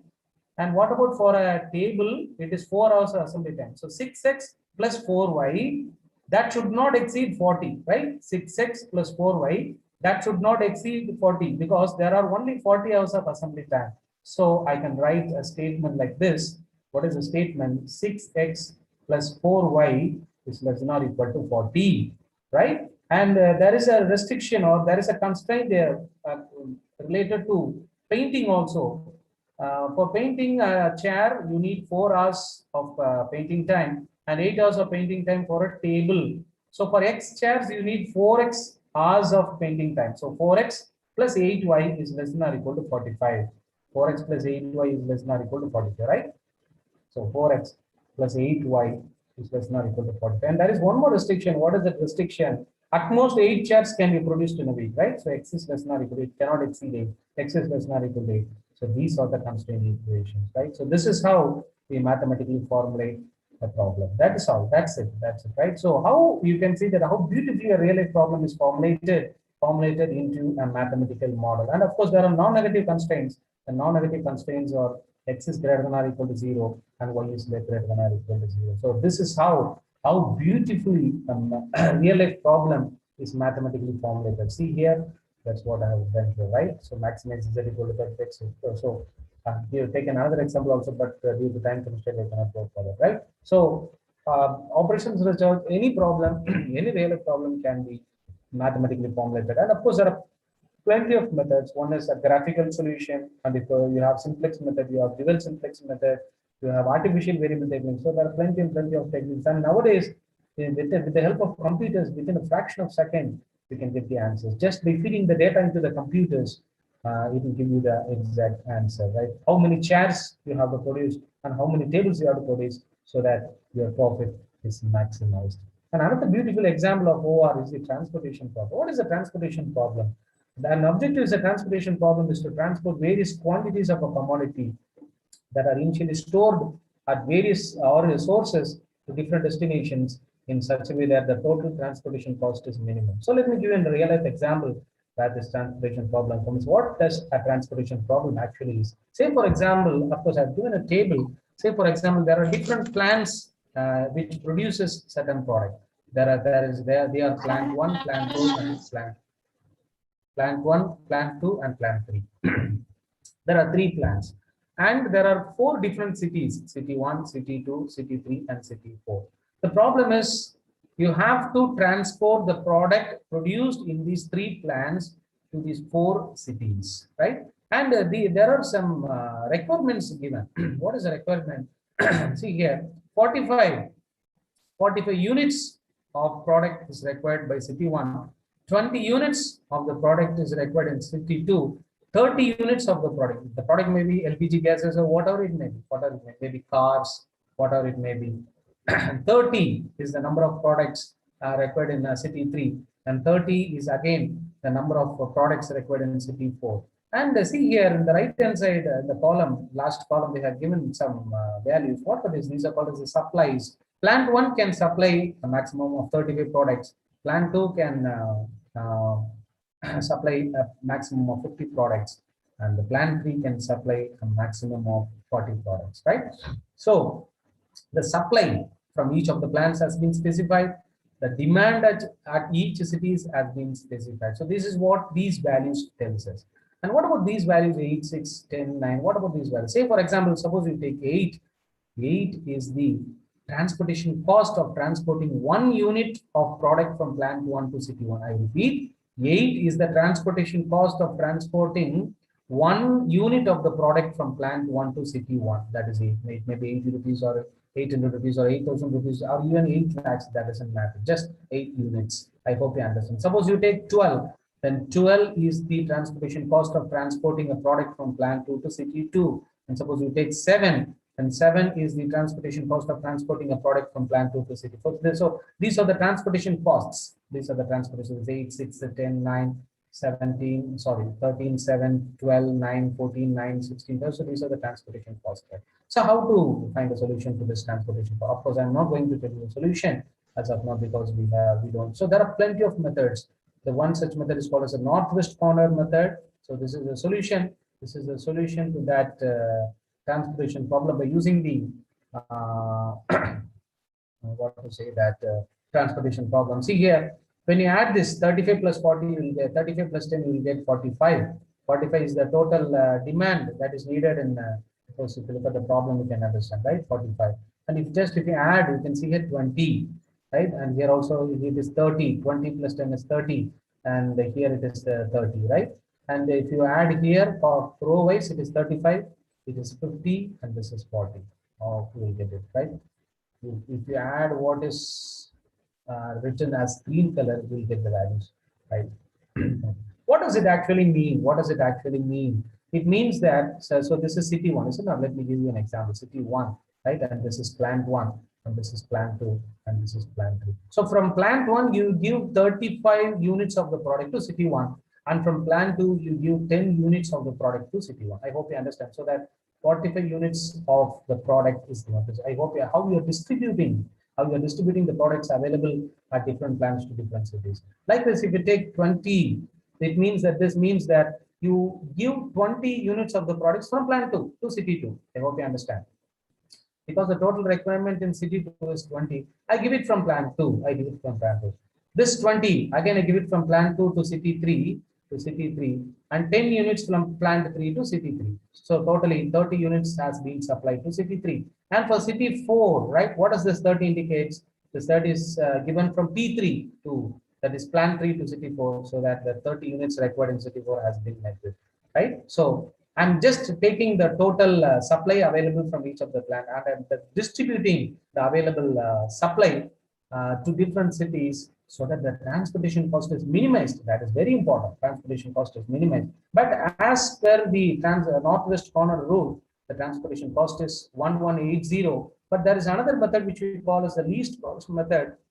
We find that the transportation cost is 1080, and there is another refined method which is called as the Vogel's approximation method, VAM, which we call it as VAM. Using this Vogel's approximation method, I find that 1020 is the trans. So by each method, I find that the transportation, the total transportation cost keeps on getting reduced. In the first case, I get 1180. The second case, I get 1080, and using the third method, I get 1020. See, this happens to be the minimum, right? So BAM is the refined method to find. Of course, there is one more method called as the modified distribution method, which you call as the MODI method. Of course, that is not needed now, right? So what you can try to understand is that how real life problems or how real life problems are mathematically formulated so that you get the optimum solution, right? Of course, you can find that 1020 is the minimum total transportation cost. So with the help of 1020 rupees or whatever it may be, we can supply the various products produced in different plants to different cities, right? So it is a complete OR. So, madam, shall I take 15 more minutes or how to go about, madam? No, mostly the time is up, sir. Madam? Time is up, I think. It is up Should I to 1 o'clock. Oh. So I have to stop, madam? Yes, sir. Yes, sir. So shall I take 3 or 5 more minutes, madam? Just for enough time stop. Okay, madam, no problem. Madam. So you can continue, sir. No problem. Okay. Okay, sir. Till what time, madam? Till what time? So how much time you require? Till 1:15, madam, or? Yeah. Till 1:15 you can continue, sir. Okay. Thank you. So with this, I will stop this maybe I have put a lot of mathematics to you. Maybe some might have felt it bored, I think, maybe, but I have talked only about the important and interesting applications of two important subjects in mathematics. One is graph theory and the other one is OR. So let me move on to the next.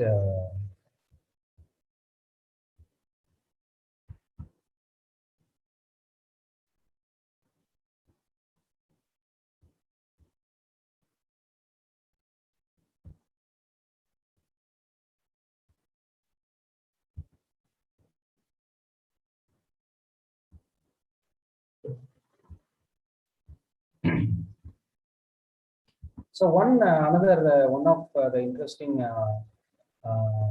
branches of mathematics is called Vedic mathematics. Let me show you some of the interesting.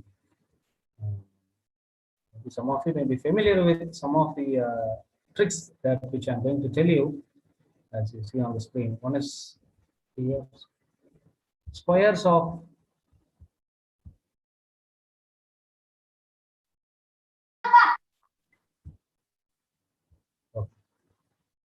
So see here, the first one is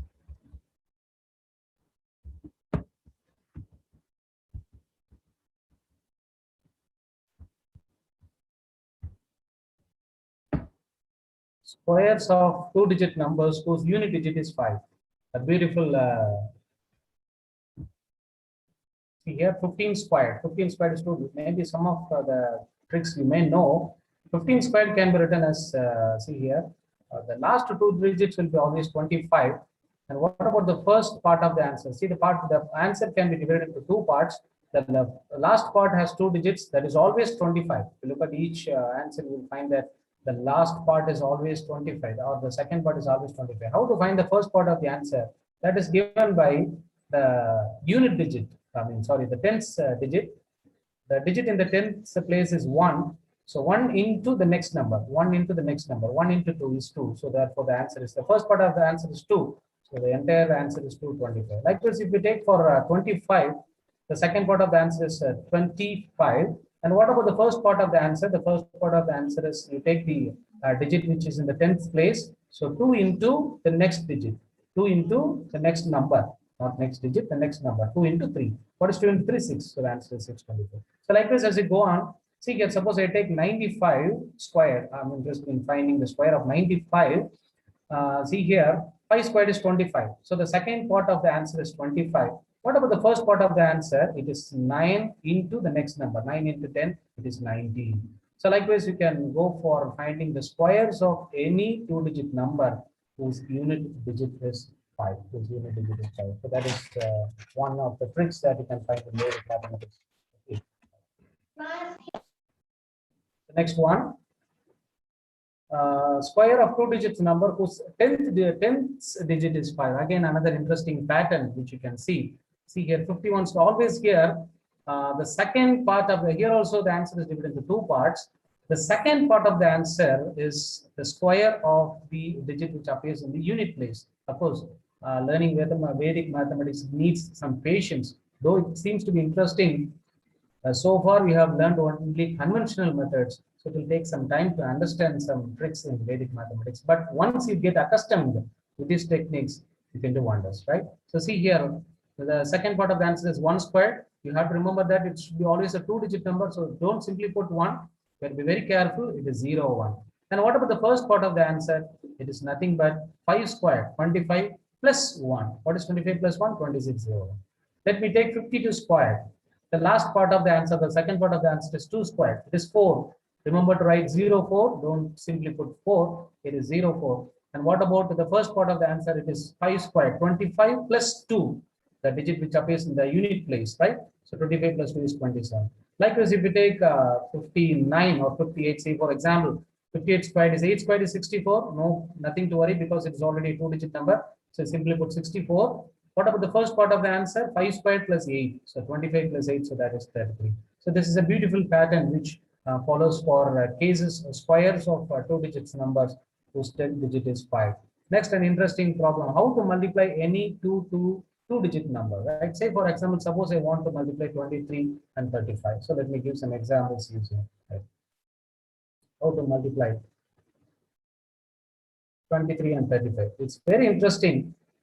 In a single step, I can find the answer. So the first step, you multiply these two numbers. You multiply these two numbers. What is 3 into 5? What is 3 into 5? 3 into 5 is 15. 3 into 5 is 15. You write 5 and the carryover is 1. Next, what you have to do is, you have to multiply, cross multiply. See here, 2 into 5. What is 2 into 5? 2 into 5 is 10. So 10 plus, and what is 3 into 3? 3 into 3 is 9. So 10 plus 9. What is 10 plus 9? That is 19. Already 1 is carried over, right? So 19 plus 1. So 19 plus 1. 19 plus 1 is 20. You write 0. You write 0 and carry over 2. So remember that 2 is carried over. Right? Next, what you have to do is, you have to multiply these two numbers. You have to multiply these two numbers. What is 2 into 3? 6. And what is 6 plus 2? It is 8. So the answer is 805. The answer is 805. So within a single step, you can find a solution to any two-digit number. So let me take another example also so that you can understand. So 42 into 61. 42 into 61. Right? So first, let me multiply these two numbers. So what is 2 into 1? So you write 2. You write 2. Next, 42 into 61. So I have to cross multiply. I have to cross multiply. So 4 into 1, 2 into 6. What is 4 into 1? 4 plus what is 6 into 2? 12. So 4 plus 12, that is 16, is it not? That is 16. So you write 6 and carry over 1. 1 is carried over, don't carry over. Next step, 42, 16. What you have to do is, you have to multiply these two numbers, right? So already 62 is written. What is 4 into 6? 24. What is 24 plus 1? 25. So the answer is 2562. So within a single step, we can find the product of any two-digit number. Can I go for one more example? Or can I go to how to multiply any two three-digit numbers? Any two three-digit numbers. Say for example, Suppose I take 1, 1, 2 and 1, 2, 1. Suppose I take 1, 1, 2 and 1, 2, 1. How to multiply these two digit numbers? So as you did in the previous case, you would multiply these two numbers, right? You multiply these two numbers. What is that? 2 into 1 is 2. Next you take, see here, I'll do it separately. Next you take these two steps, right? Just to take these two, you cross multiply. 1 into 1, 2 into 2. What is 1 into 1? 1. What is 2 into 2? 4. What is 1 plus 4? 5, right? So 1 plus 4 is 5, so you write 5 here, right? Next, what you have to do is, you have to take the entire log. You have to take the entire log. You have to take the entire quantity. How you are going to do about it? Here also you are going to cross multiply. 1 into 2, 1 into 1, again 1 into 2. See how I am cross multiplying. So 1 into 1 is 1, plus 2 into 1 is 2, again plus 2 into 1 is 2. So 2 plus 2, 4, 4 plus 1 is 5, 4 plus 1 is 5. So what you will get is 5, 5, 2, right? So now, what is the next step? 1, 1, 2, 1, 1, 2, 1, 1, 2, 1, 2, 1. Right. Already 5, 5, 2 is there. Already 5, 5, 2 is there. Here, now I am going to set this part of the 1, 2, 1. Again, you have to cross multiply. What is 1 into 2? 2. 1 into 1 is 1. So 2 plus 1 is 3. Right? 2 plus 1 is 3. Next, what is the final step? What is the final step?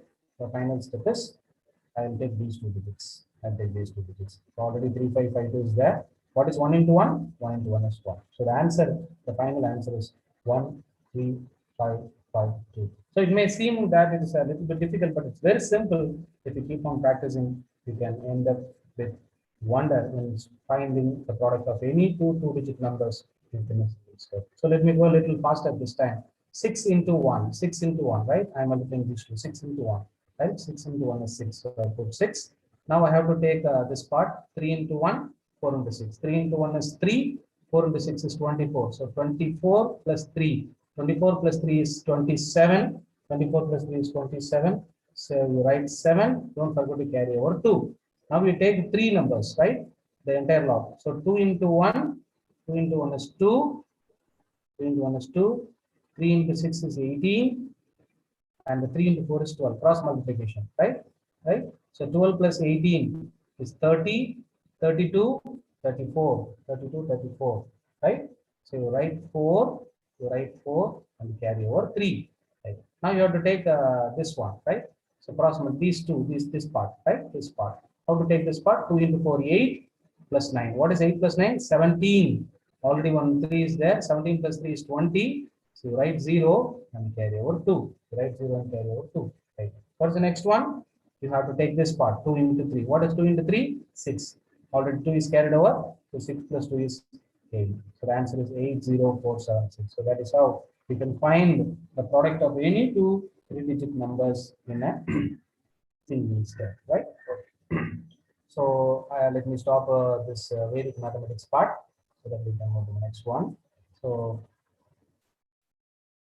we will have some other interesting ideas also. Let me tell that. So very interesting actually. So this is what we have done. Right. See here, how to multiply any two numbers which are closer to 0, which are closer to, say for example, suppose you take 97 and 86. What is the product of 97 and 86? What you have to do is, you have to find the deficit. You have to find what is the deficit of that number from 100. 100 is 3 less than 90. Sorry, 97 is 3 less than 100. So I put a 0, 3 here. Of course, see here I'm putting a minus. It means that 97 is 3 less than 100. And 86 is 14 less than 100. So what will be the product of 97 and 86? The answer consists of two parts. The answer consists of two parts. So first, let me write the second part.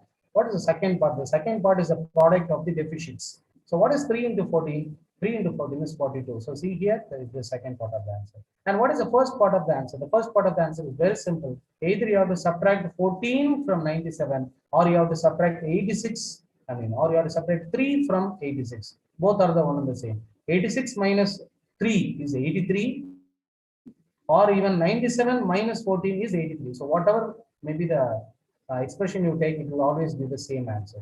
So the answer is 8342. So very simply, you can multiply any two 2-digit numbers whose digits, which are closer to 100. Let me give you another example. See here, 98 is closer to 100. 94 is also closer to 100. 98 is 2 less than 100. So I'm putting on 2 here, 0, 2. And 94 is 6 less than 100. So I put 6. So again, this answer consists of two parts. The second part of the answer is the product of the deficits. 2 into 6. What is 2 into 6? 12. So that is the second part of the answer. And what is the first part of the answer? The first part of the answer is either 98 minus 6 or 94 minus 2. Both are 92 only, right? So both expressions will give the same answer. The answer is 9212. So very easily within a fraction of a second, you can find the answer, or you can find the product of any two numbers which are closer to 100. I have given another example also, right? And of course, not only that, you can find the product of any two numbers which are closer to 100 and which is more than 100 also. Take this example, a very beautiful example. See here, 107 into 103. These numbers are also closer to 100, but they are greater than 100. That doesn't matter. See here, 7 is greater than 7, right? I mean, greater than 100, which is 7 more than 100. So I put plus 7.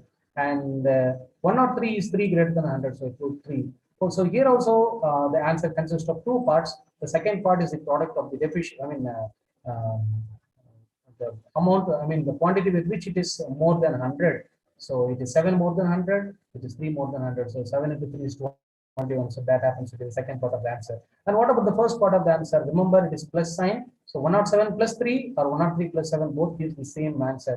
So the answer is 11021. So that is how you can multiply any two numbers which are closer to 100. Either it may be less than 100 or more than 100. I give another example. 112 is 12 more than 100 and 108 is 8 more than 100. So the first part of the answer, first let me find the second part of the answer. The second part of the answer is 12 8, so that is 96. And 112 plus 8 is 120, or 108 plus 12, that is again 120. So the answer is 12096. So with this, I conclude Vedic mathematics. So let me tell you something. So I have some other things also, but I don't think I have time to. Let me go with marvelous numbers with whatever time we have. So Pythagorean triples. So let me take some 5 more minutes and then I will try to complete. So Pythagorean. So given any three natural numbers, can you go for constructing a right angle triangle? So that is a beautiful problem here. Given any to take any two natural numbers, can you construct a right angle triangle? Of course, in a right angle triangle, you know that the Pythagoras theorem is satisfied. It means that the square of the length of the hypotenuse is equal to the sum of the length of the other two sides. So that is what is Pythagorean theorem. And given any two natural numbers, how to construct Pythagorean triples? See here, a very beautiful formula you have. Given any two natural numbers, you take 2st. Suppose you take the two natural numbers to be s and t, then 2st, s squared minus t squared, and s squared plus t squared will form a Pythagorean. So this is a beautiful formula which you can see here. So let me take some examples. Suppose you take s to be s2 and t to be s1, you will get the Pythagorean triple as 3, 4, 5. If you take the natural numbers 1 and 2, then you have the Pythagorean triples 3, 4. How do you get this? 2 into st. 2 into st is one number. So 2 into 1. So that is 4, right? S squared minus t squared. 2 squared minus 1. 4 minus 1 is 3. 2 squared plus s squared plus t squared. So 2 squared plus 1 squared. So 4 plus 1 is 5. So that is how we get this Pythagorean triples. So take any two natural numbers, right? Whatever maybe the number. Say for example, suppose you take s equal to 154 and t equal to 155. Again, you get Pythagorean triple. So whatever maybe the set of natural numbers, you can always find a set of Pythagorean. I mean, not a set, as a Pythagorean triplet, right? So one more thing is called as the Zeckendorf decomposition. It talks about some of the beauty of Fibonacci numbers. Every natural number can be expressed as the sum of Fibonacci. A beautiful decomposition. Any natural number, you take any natural number, it can always be expressed as a sum of Fibonacci numbers. You know what is Fibonacci numbers? The Fibonacci sequence starts with 1 and 1. So the first two numbers of the sequence is 1 and 1. And what about the third number? The third number is nothing but the sum of the first two terms. So 1 plus 1 is 2. What about the fourth number? It is the sum of the second number and the third number. 1 plus 2 is 3. And what about 5? See here, 5 is nothing but the sum of 2 and 3. And 8 is nothing but the sum of 3 and 5. And 13 is the sum of 5. So if you add the previous two numbers, you get the next number. So that is what is the beauty of Fibonacci sequence. And see here, what they are trying to say here is any natural number can be expressed as a sum of Fibonacci numbers, right? See here, 45. 45 is a natural number. It is not a Fibonacci number because you in this sequence you find that 45 is not there. So 45 is not a Fibonacci number. But how to write this number as a sum of Fibonacci numbers? Very simple. 45 lies between 34 and 55. So 45 can be written as 45 can be written as 34 plus 11. I repeat, 45 lies between 34 and 55. So the largest Fibonacci number that is smaller than 45 is 34. So 45 can be written as 34 plus 11. But 34 is a Fibonacci number, but 11 is not a Fibonacci number. Again, I go for repeating the process. 11 lies between 8 and 13. So the largest Fibonacci number that is smaller than 11 is 8, right? So 11 can be written as 8 plus 3. 11 can be written as 8 plus 3. So now 45 can be written as 34 plus 8 plus 3. And each of these numbers is a Fibonacci number, right? So now we have got a decomposition in which the natural number 45 is written as the sum of 3 Fibonacci numbers, 34 plus 8 plus 3, right? So I can talk about the beauty of Fibonacci numbers. There are plenty of such interesting beauties of Fibonacci numbers, right? So with lack of time, we cannot proceed further. We have the golden ratio also. See now in trading this Fibonacci, there is a technique called as Fibonacci retracement. That is a beauty. See here how they have found that Fibonacci numbers, the trading market, in markets, the rise or fall of a share also obeys Fibonacci numbers. So how beautiful it is, right? That process is called as Fibonacci retracement. If you have time, you can browse the YouTube and try to find what is Fibonacci retracement. Very beautifully explain how everything in the universe obeys this Fibonacci sequence, right? So there is one more interesting sequence called as Lucas sequence. Of course, I don't have time. So, madam, let me stop here because plenty of such things. But Yes, sir, you can share we can share this PPT to our participants, sir. Sure, madam. Yes, they can go to. So I mean, I'm very little bit worried because I could not complete the entire lot. I have a lot to say, but unfortunately, I could not complete. See, I have prepared some problems and aptitude also. How interestingly we can approach problems and plots, right? Using the distance equal to speed into time formula. Maybe I put a request to the college management if you give some time later, maybe not a formal meeting, if you just give me time later so that I can share with your students, throw light on aptitude techniques where I have used very simple methods which you cannot find in any textbooks. In textbook, they'll give many complicated formulas and students find it extremely difficult to apply those formulas and find answers to aptitude problems, but have devised simple methods how to solve certain difficult problems in aptitude. So in case in future, I'll be happy if the management gives me some time to have an informal meeting with your students so that I can share whatever knowledge I have with the students for the benefit of them to complete in competitive examinations. So I sincerely thank the KLE Society, Gudlappa, Hadikeri College, Haveri for giving me this golden opportunity to share my knowledge, disseminate my knowledge to the welfare of the students. I hope that it would have been interesting. I hope so. I heard from the department HOD, Dr. Geeta Mankani, that they have not studied the subjects graph theory and OR. So I thought of starting with graph theory and OR, and it consumed a lot of time and I could not move further. So anyhow, my sincere thanks to Dr. Geeta K. Mankani, the head of the department, and Dr. Ashwini, who gave a beautiful introduction about me. Thanks a lot to the organizing secretaries. A special thanks to the principal, Dr. Sandhya Kulkarni, for giving me this opportunity to interact with your students and to deliver a lecture to your college students. Thank you, madam. And special thanks to the NAC coordinator, Dr. B. N. Vasudev Naik, and to the IPLC coordinator, Dr. L.C. Kulkarni. Thank you, sir. For organizing this wonderful lecture. I hope everybody would have enjoyed, but unfortunately I could not complete the entire lot, but I'll be happy if some feedbacks are there, maybe a positive or negative, whatever maybe, so that I can. Sir, thank you, sir. Thank you very much. Thank you. Sir, thank you for throwing light on graph theory as well as OR. where the concepts of mathematics is applicable in real life as well as Vedic mathematics, so on. Now, we would like to hear the questions from the participants.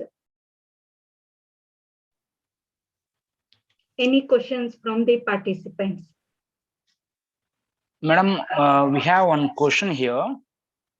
Do you have any method, or is there any method for multiplying when one is greater than 100? Nothing but that is close to 100, and other number is less than 100. So like example, 107 and 93, multiplying by 93. Sir, 107 into 93, you just put a 0 in front of 93, so that Okay. you get 2 3-digit numbers. Thank you, sir. And I have told you how to multiply any. Of course, there are other techniques also, but it needs a lot of patience to study those techniques. It's not so easy because so far, right from our early childhood, we have been practicing conventional methods. There are plenty of methods. You can multiply any two numbers closer to 50, closer to 20, or whatever may be the set of numbers. You can always multiply, but it needs a lot. You have to learn those techniques from Vedic mathematics. It needs patience. And of course, I don't know, I tell you openly, but there are techniques which you have to learn from Vedic mathematics. It's not so easy, it takes some time, but once you learn, you'll be a master. Thank you. Sir, is it possible to multiply by a 3-digit number, like putting on 0 in front of 93? Yes, of course, no doubt in that. As usual, you have to do. You can put it. As I told you that suppose you want to multiply 107 into 93, it is nothing but 107 into 093. The process is the same. The process is the same. What I have explained, you put the same process. Only thing when you multiply number with 0 is 0. Your multiplication becomes simple. If you want, I can do it, but I think you can make a try. That's not a problem. If you have understood how to multiply any 2 3-digit numbers, what I have explained to you, you can use the same thing. Just put the number 0 in front of it. That's it. Okay, thank you. Sir, another one question here. The participant is raised. The game theory, replacement theory, inventory theory are considered under the real life problem? Yes, sir. Sure, sir. Game theory, which gives you the probability. What is the strategy that you have to apply? See here, suppose myself and you are playing a game. I may have 2 or 3 different strategies. And as the other competitor, you may have 2 or 3 different strategies. Suppose I am having 3 strategies and you are having 3 strategies. Your objective will be to maximize your profit or ensuring that you don't lose. You don't lose much. And my objective will be also to gain profit, or I should not lose much. So I have to choose a strategy in such a way that either my profit is maximized or my loss is minimum. And you will also choose a strategy that your profit is either maximized or your loss is minimized. So, we'll be studying the probability values. Suppose I have 3 strategies, S1, S2, and S3. What is the probability that they win the game when I choose strategy 1? And what is the probability that I get when I choose strategy 2? And what is the probability that I get when probability of winning when I choose strategy 3? By analyzing the 3 probability values, I can go for that technique or strategy which gives me the maximum profit or minimum loss. Definitely it is applicable in real life situations. Yes, sir. Okay, sir. Thank you, sir. Sir, another one doubt. That means the participant is raised a question. As we know the vertex coloring, it is possible to edge coloring and face coloring, sir? Yes, sir. Of course, I don't have time. I have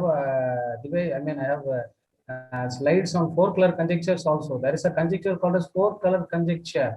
4-color conjecture means it is enough if you have 4 colors, you can color the entire globe, or you can collect and you can give colorings to the countries in a globe so that no 2 adjacent countries receive the same color. For example, our country, India and Pakistan are neighboring countries. Suppose I give green color to India, then I cannot give green color to Pakistan. I cannot give green color to Nepal. I have to use different colors. This is what is called as face coloring. This is what is called as face coloring, right? So that is what is called as a 4-color conjecture. They have conjectured that conjecture is something that which is not a proof, but it is accepted to be true. No proof is for that. It is enough that 4 colors are needed to color the entire all the countries in the globe, so that no two adjacent countries is the same. Of course, it is possible, but there is, as of now, there is no theoretical proof. Of course, computers are given proofs, it runs up to pages, many pages, but as of now, we don't have any theoretical proof for that. Of course, space coloring is also there, head coloring is also there. There are plenty and plenty of applications where you use space coloring and edge coloring, sir. In timetable, there is a problem called as timetable problem. Kirksman school girls problem. In those problems, we apply this edge coloring, sir. Thank you, sir. We do Over have, to sir. We do Madam. have. Okay, thank you. Thank you, sir, for clearing the doubts. Now I invite Prashant, sir, to give the vote of thanks. Sir, please. Prashant, sir.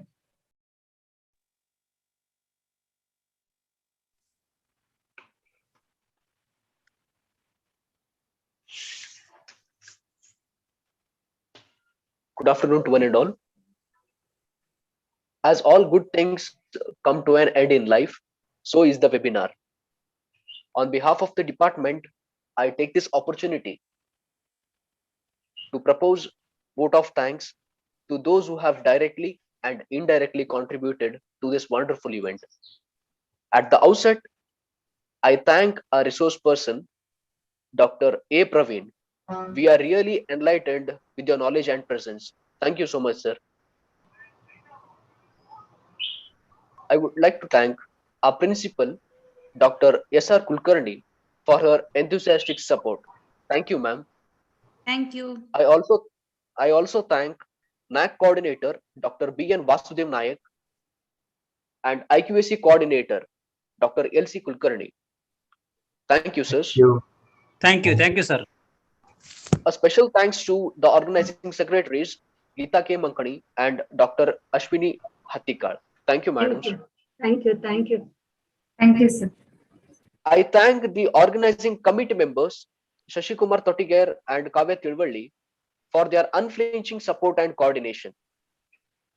Thank you, sir. A heartfelt thanks to all the participants and students for active participation in this webinar. With these warm words and kind message, I once again thank everyone. So one note for the participants, the feedback link has been sent to the WhatsApp groups and even the YouTube chat box. So on clicking upon that, you will be receiving, you have to submit the feedback, and upon that, you will be receiving your a digital participation certificate within 5 days. Yeah, and that's all for today. Stay home, stay safe. This is Prashant signing off. Thank you one and all. Have a good day. Bye bye. Thank you, sir, for being with us.